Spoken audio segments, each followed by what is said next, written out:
Chapter 11. We got back to the palace and immediately went to the sick ward. The room was nearly filled with sick Dargonians. Champagne walked among the people, soothing them with her power. As soon as she placed her hand on their shoulders, they went from scared to relaxed within seconds. Champagne, however, looked worse than when I last saw her.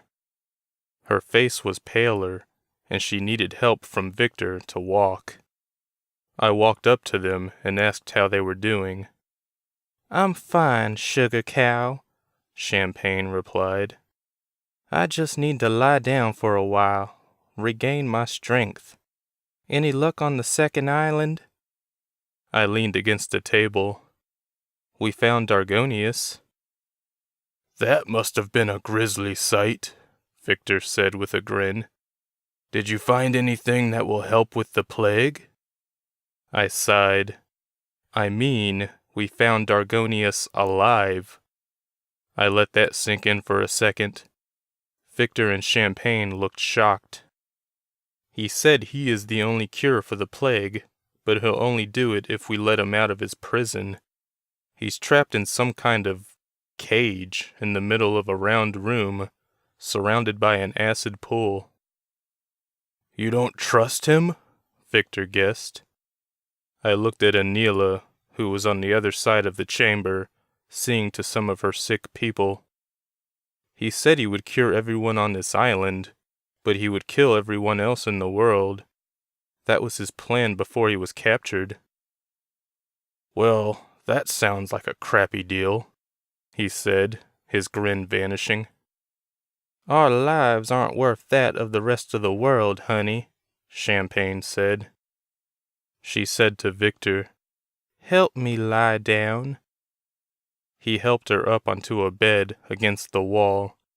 My friends were dying, and there was nothing I could do. A doctor, her face painted the way of the Dargonians, checked on Champagne. Even through the yellow and blue paint, I could tell she looked worried. "What's wrong?" I asked the doctor. She looked at me. "If I didn't know any better, I would say the illness is progressing much faster in her than anyone else. See the dark veins on her neck?" I saw them. "None of the others are showing this symptom. I studied the body of the first victim.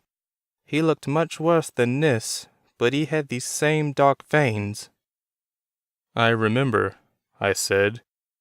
Champagne looked like she'd been infected a week ago, even though it had only been a couple of hours. She wouldn't last much longer. I hadn't known her that long, but I considered her a friend. We almost died together, fighting Naoki's army for Rockney. Looking around the chamber, I couldn't imagine any of the sick Dargonians dying. They hadn't done anything wrong. I believed Dargonius when he said he would cure all of them in exchange for the rest of the world, but Champagne's words kept going through my head. "Our lives aren't worth that of the rest of the world, honey." It seemed logical enough to keep Dargonius in his cell. In exchange, I had to watch my friends die. Before I left the ward, I locked eyes with a man a few decades older than me. He was comforting a little boy who I assumed was his son. The man looked angry. I felt his pain.